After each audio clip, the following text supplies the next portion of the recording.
I thought I knew my wife. 13 years of marriage, one beautiful son, a life we built together from nothing. I was wrong about everything. The memory still burns clear in my mind, meeting Amanda at Jason's wedding 15 years ago.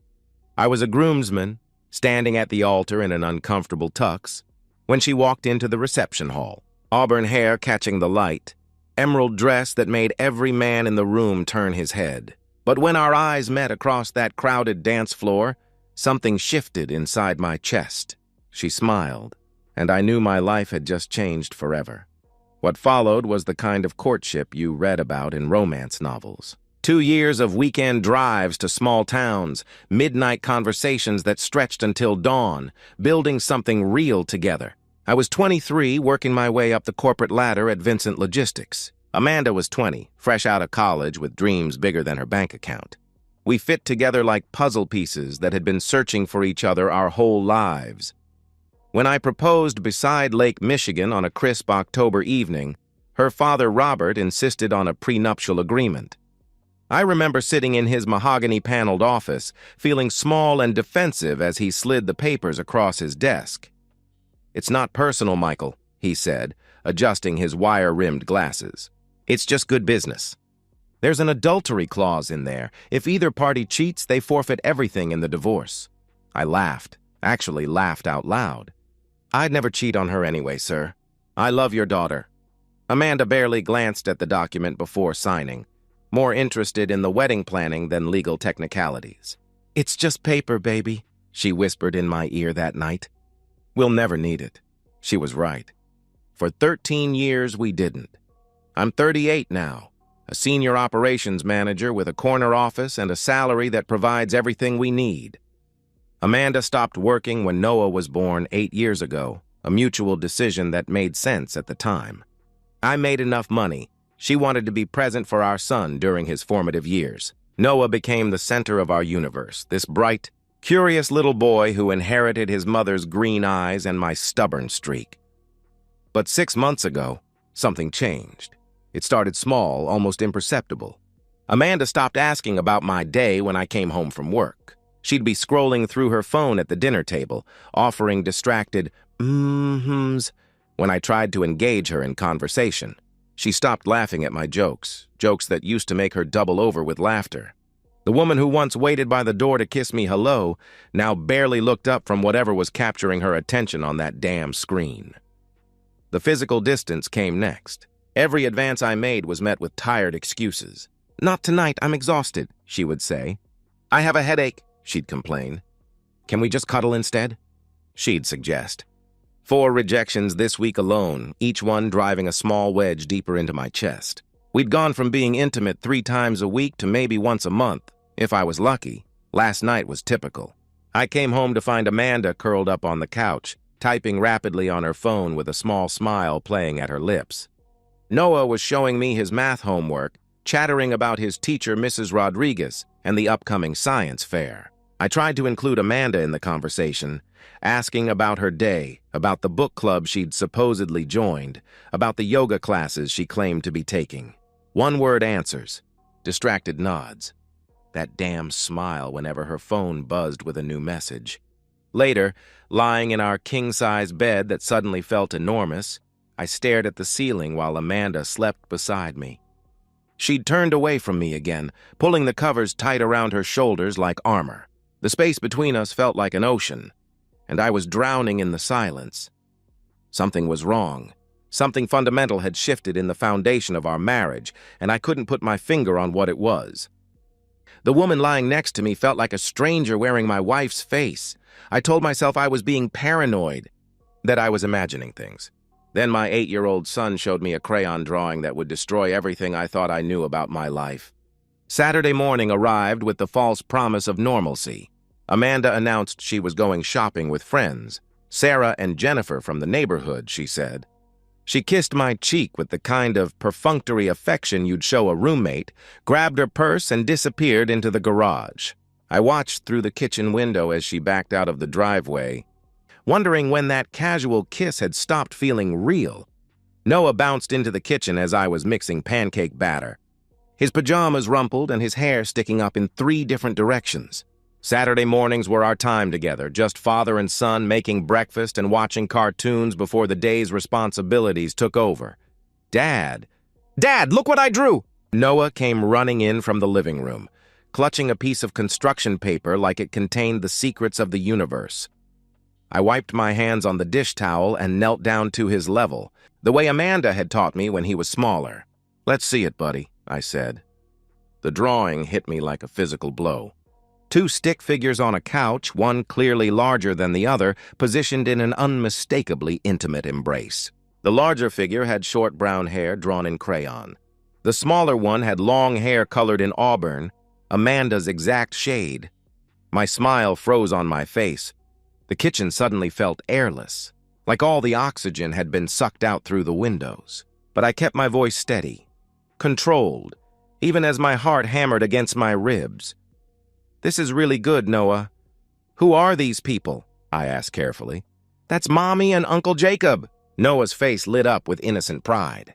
"They sit like this on the couch when they watch TV together." The room tilted. Everything went quiet except for the sound of my own pulse thundering in my ears. "Uncle Jacob?" I managed to ask. "Yeah, he comes over when you're at work. He's really nice. He brings me Skittles and lets me stay up late to watch cartoons. Mommy said not to tell you because it's supposed to be a surprise for later," Noah explained cheerfully. "Jacob Ross." I knew that name immediately. Our neighbor from 2 blocks over, the arrogant 26-year-old who worked as a personal trainer and drove a motorcycle that woke up half the neighborhood.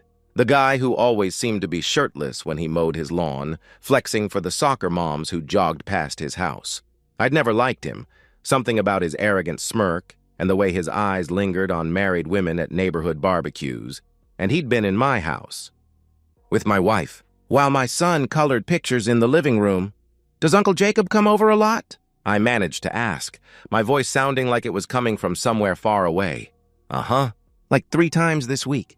He and Mommy watch grown-up shows and laugh really loud. Sometimes they go upstairs to look at something in your bedroom, but I have to stay downstairs and watch cartoons," Noah answered innocently. "My bedroom." "They'd been in my bedroom." That's great, buddy," I said, hoping he couldn't see my hands shaking. "Why don't you go turn on the TV? I'll bring your pancakes in a minute." Noah bounded off to the living room, leaving me alone with the drawing and the sound of my world cracking apart. I stood there in my kitchen, staring at those 2 crayon figures, feeling something cold and methodical settling in my chest where the shock had been. I wasn't surprised. Not really. Some part of me had known for months that something was wrong. The late-night phone calls she took in the bathroom. The new lingerie I'd never seen her wear. The way she flinched when I touched her like my hands were contaminated. But knowing and having proof were 2 different things entirely. My marriage was over. That much was clear. But Amanda would deny everything if I confronted her now. She'd gaslight me, make me think I was crazy, paranoid, jealous. She'd claim Noah had an overactive imagination, that I was misinterpreting innocent visits from a neighbor. I needed real proof. Video evidence. Something she couldn't explain away or twist into my fault. More importantly, I remembered that prenup gathering dust in our safe.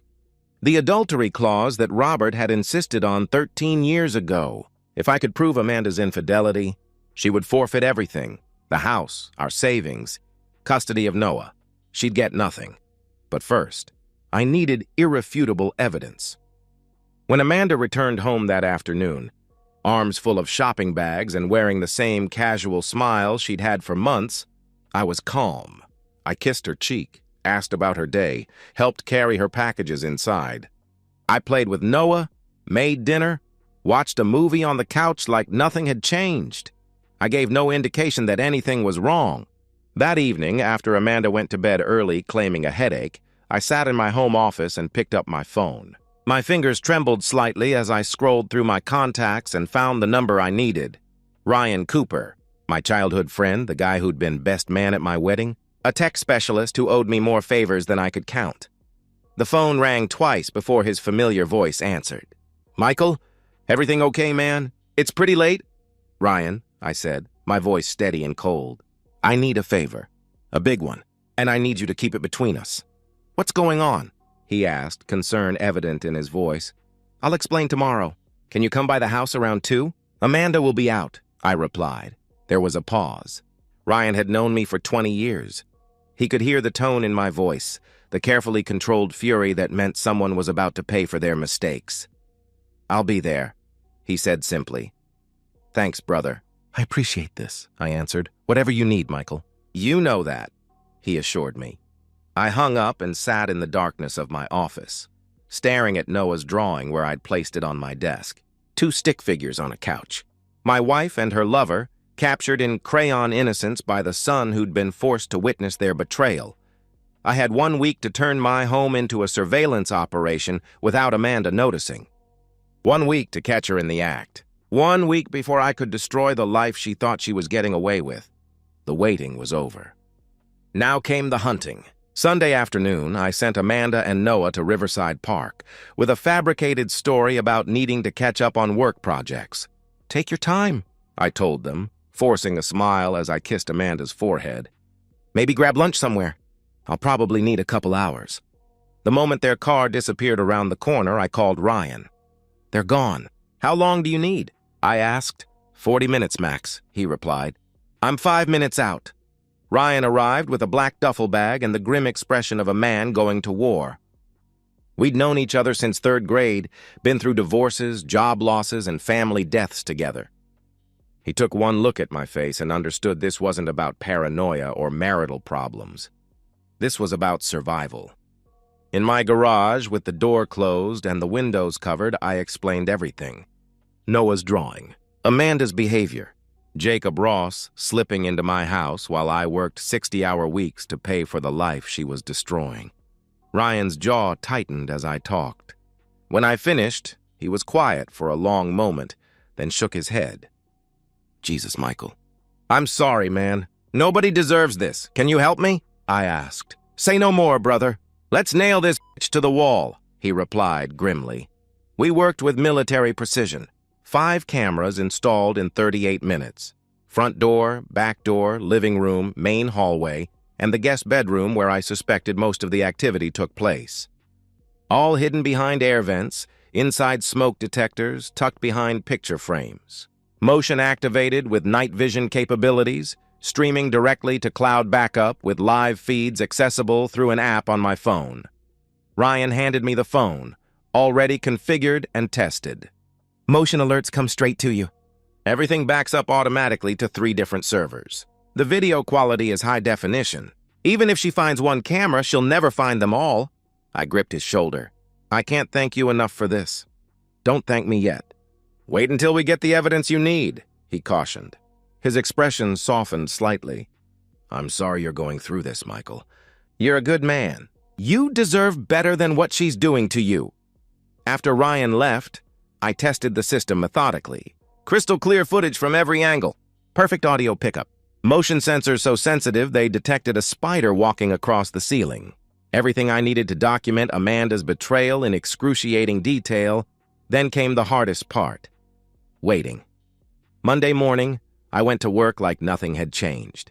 Sat through budget meetings and performance reviews, responding to emails and phone calls while my pocket buzzed with motion alerts every time Amanda moved through the house.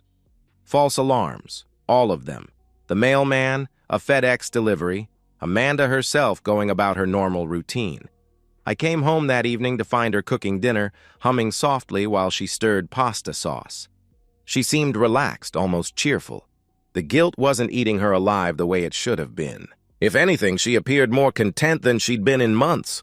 "How was your day?" I asked, setting my briefcase by the door. "Good. Quiet. I cleaned the house, did some laundry," she replied without meeting my eyes. "Oh, and I'm thinking about joining that yoga class at the community center." Wednesday evenings, more lies. Building an infrastructure of deception that would give her cover for future encounters with Jacob. I nodded and smiled, played along with her performance. Tuesday passed the same way. Wednesday brought the same routine, work, meetings, false motion alerts that sent adrenaline shooting through my system every time my phone buzzed. But Thursday morning, everything changed. I was sitting in my office, reviewing quarterly reports with my team when my phone vibrated on the desk. Motion detected, backdoor camera. My heart stopped. I opened the app with trembling fingers, switched to live view, and felt the world shift beneath my feet. Amanda was at the back door, looking nervously over her shoulder before opening it. Jacob Ross slipped inside like a predator entering familiar territory. The moment the door closed behind him, he grabbed Amanda and kissed her with the hunger of a man who'd been waiting all morning for this moment. They broke apart, laughing, touching each other with casual intimacy that made my stomach turn. Amanda took his hand and led him toward the hallway, toward the guest bedroom, while Noah's backpack sat on the kitchen counter where he'd left it before school. I watched them disappear from the camera's view, then switched to the guest bedroom feed. They were already undressing each other, Amanda pulling Jacob's shirt over his head while he fumbled with her bra strap. I stood up from my desk so fast my chair rolled backward and hit the wall. My assistant looked up, concerned. "Mr. Carter? Everything all right?" "Family emergency," I said, my voice somehow steady despite the fire burning in my chest. "I need to leave immediately." "Of course." "Do you need—" she began to ask. "I'll handle it," I interrupted. I was already moving toward the door, phone in hand, watching my wife betray 13 years of marriage in high definition. They were on the bed now, lost in each other, oblivious to the cameras recording every moan, every touch, every moment of their destruction of my family. I was 15 minutes away from home. 15 minutes from ending this charade permanently. I watched them on my phone screen, laughing, touching, walking toward my guest bedroom. My son was at school, safe and innocent, and I was about to give Jacob Ross a lesson in consequences that he'd never forget. The drive home felt like an eternity compressed into 15 minutes. My hands gripped the steering wheel so tightly my knuckles had gone white, my phone propped on the dashboard displaying the live feed from my guest bedroom. Amanda and Jacob were completely absorbed in each other, oblivious to everything except their own selfish desires. I could hear Amanda's laughter through the phone speakers, sounds I hadn't heard from her in months. Now being given freely to another man in my bed, I parked 3 blocks away and approached the house on foot, using my key to enter through the front door as quietly as possible. The sounds hit me immediately. Rhythmic creaking from upstairs, Amanda's voice calling out Jacob's name with a passion she'd denied me for half a year. Every sound was a knife twisting deeper into my chest, but I welcomed the pain. It crystallized my resolve into something sharp and unbreakable. I climbed the stairs slowly, each step deliberate and silent. The guest bedroom door was closed, but I could hear everything through the thin wood. Amanda was telling Jacob how much she'd missed him, how good he felt, how she couldn't wait until I was gone on my business trip next month so they could spend an entire weekend together. My business trip. She was already planning future encounters around my schedule, treating me like an obstacle to be navigated rather than the husband she'd promised to love and honor. I stood outside that door for a full minute, listening to my marriage die in real time. Then I turned the handle and walked in. "What the hell?" Jacob scrambled to cover himself, his face going pale as he realized his perfect little secret had just exploded. Amanda screamed, grabbing for the sheet, her face cycling through shock, terror, and something that looked almost like annoyance at being interrupted. "Michael! What are you doing home?" I said nothing at first. I just stood there, taking in the scene. My wife and her lover naked in my guest bed, clothes scattered across the floor, the smell of intimacy thick in the air. Jacob was younger than me, more muscular, exactly the kind of man a bored housewife might fantasize about. But right now, he looked like a terrified boy who'd been caught stealing. "Get up," I said finally, my voice deadly calm. Jacob fumbled for his boxers. "Look, man, I can explain." I said, "Get up," I repeated coldly. He stood, still trying to cover himself, and I could see his hands shaking. Good. He should be afraid. I crossed the room in 3 quick steps and drove my fist into his jaw. The impact sent him staggering backward into the wall, his head bouncing off the drywall with a satisfying thud. "Michael, stop!" Amanda shrieked, but I wasn't listening to her anymore. Jacob tried to raise his hands defensively. "Please, man, wait. This isn't what you think." "It's exactly what I think," I replied through gritted teeth. "You've been sleeping with my wife in my house while my son was downstairs watching cartoons." I grabbed him by the throat and slammed him against the wall again. "I'm sorry. I'm so sorry. Please don't." He gasped. I drove my knee into his stomach. Hard. Jacob doubled over, gasping for air, and I could see tears forming in his eyes. The tough guy persona had evaporated the moment he faced real consequences for his actions. "Michael, please," Amanda sobbed, still clutching the sheet around herself. "This was the first time. I swear it meant nothing." I turned to look at her, and she actually flinched at whatever she saw in my face. "Don't lie to me," I said slowly. "Noah told me everything, 3 times this week. Going upstairs to look at something in our bedroom. You've been playing house with this piece of shit while I worked to pay for your life." Jacob tried to stand up straight, still clutching his stomach. "Look, we never meant for this to happen." I grabbed his arm and twisted it behind his back, forcing him face first against the wall. "The only reason you're still breathing is because my son might hear you scream. But if you ever come near my family again, if you even drive down this street, I will kill you. Do you understand me?" "Yes, yes, I understand. Please let me go." He whimpered. I applied more pressure to his arm until I heard him whimper. "Say it. Say you understand," I demanded. "I understand. I'll never come near your family again. I promise," he cried out. I released him and grabbed his clothes from the floor, throwing them at his chest. "Get dressed, get out. If you're not gone in 60 seconds, I'm calling the police and telling them I found a burglar in my house." Jacob scrambled into his clothes, with shaking hands, not bothering with his shoes or belt. Amanda tried to say something to him, but he wouldn't meet her eyes. Whatever fantasy they'd been living was over, shattered by the reality of facing a husband who'd discovered their game. I followed him downstairs and watched him stumble out.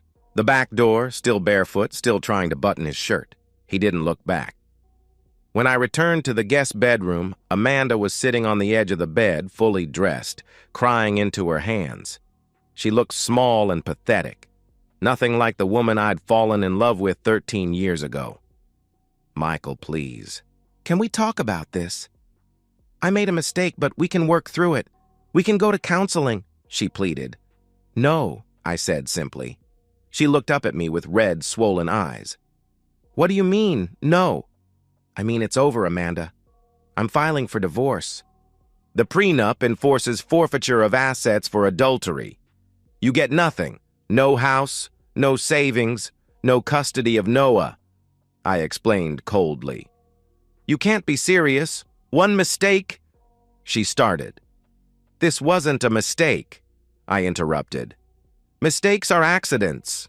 This was a choice, multiple choices. Every time you lied to me, every time you brought him into our home, every time you let our son see you with another man, those were all choices."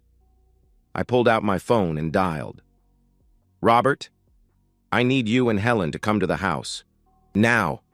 It's about Amanda." "What happened, Michael? Is she hurt?" he asked, concerned. "Just come. Immediately. And you might want to prepare yourselves for some unpleasant news about your daughter," I replied. I hung up and looked at Amanda, who was staring at me with dawning horror. "You're calling my parents?" "They deserve to know what kind of person they raised," I answered matter-of-factly. For the next 30 minutes, we sat in silence.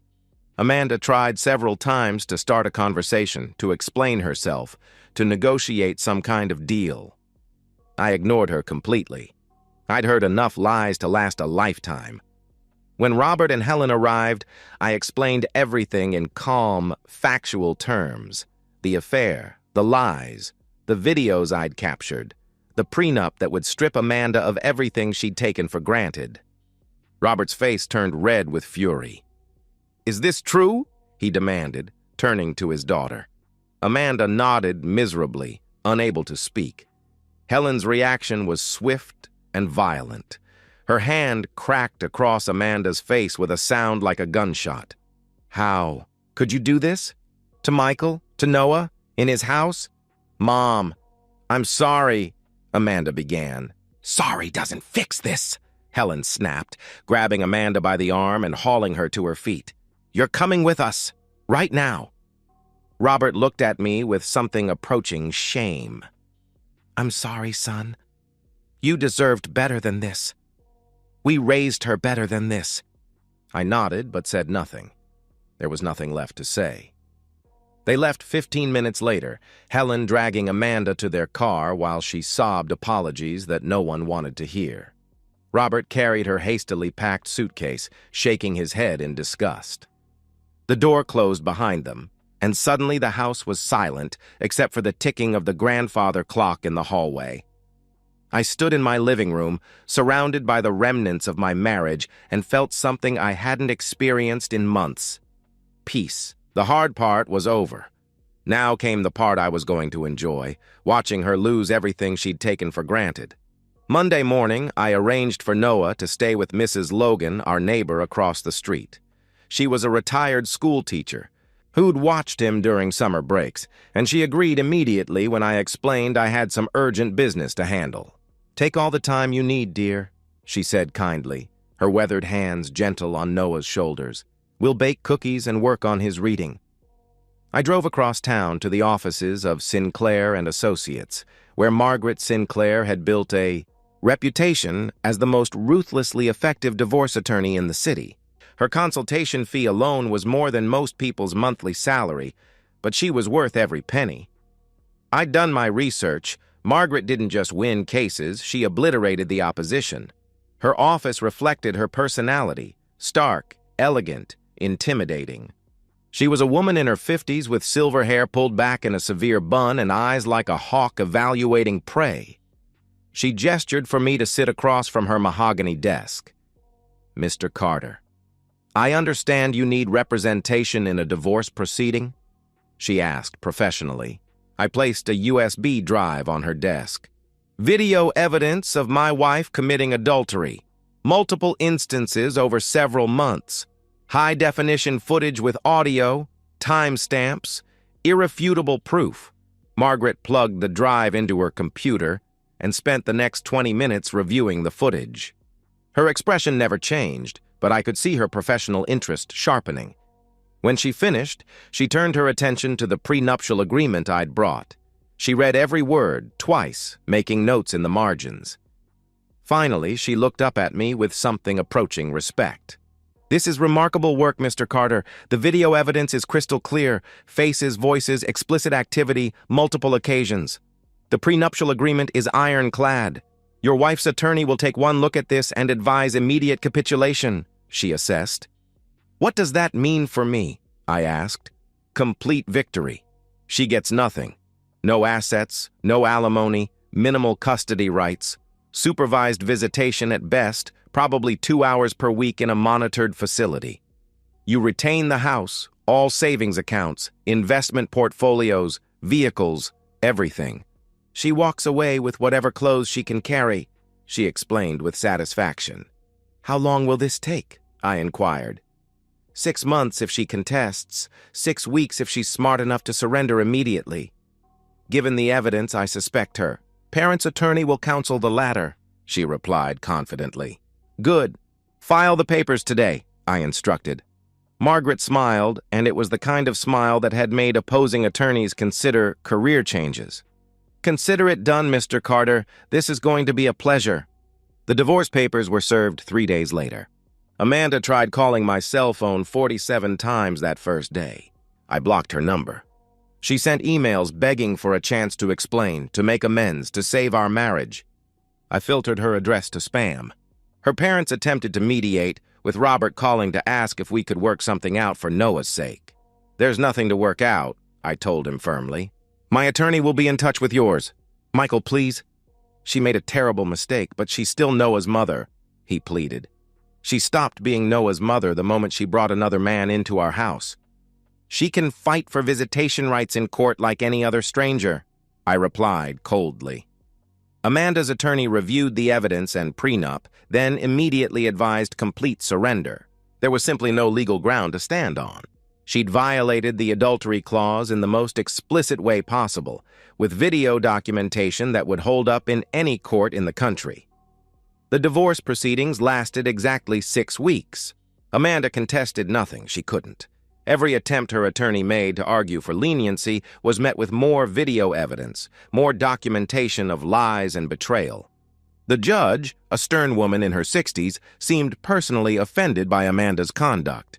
"The court finds clear and convincing evidence of adultery," she announced at the final hearing. "All assets are awarded to the petitioner. Custody of the minor child is granted to the father. The respondent is granted supervised visitation 2 hours per week to be conducted at the Family Services Monitoring Facility." Amanda collapsed into tears at the defendant's table. Her attorney patted her shoulder awkwardly, but there was nothing more he could do. She'd lost everything. But I had one more fear gnawing at the back of my mind. One last piece of uncertainty I needed to resolve. What if Noah wasn't my biological son? What if Amanda's betrayal went back further than I'd discovered? I ordered a paternity test without telling anyone, using a discreet service that guaranteed results within 72 hours. For 3 days, I barely slept, imagining the worst-case scenario. That the boy I'd raised and loved for 8 years wasn't actually mine. The envelope arrived on a Thursday morning. I sat in my car outside the post office, hands shaking as I tore it open. 999% probability of paternity. Noah was mine. Relief flooded through me like a physical force. I sat there for 10 minutes, breathing deeply, feeling a weight I didn't realize I'd been carrying finally lift from my shoulders. Whatever else Amanda had taken from me, she hadn't taken my son.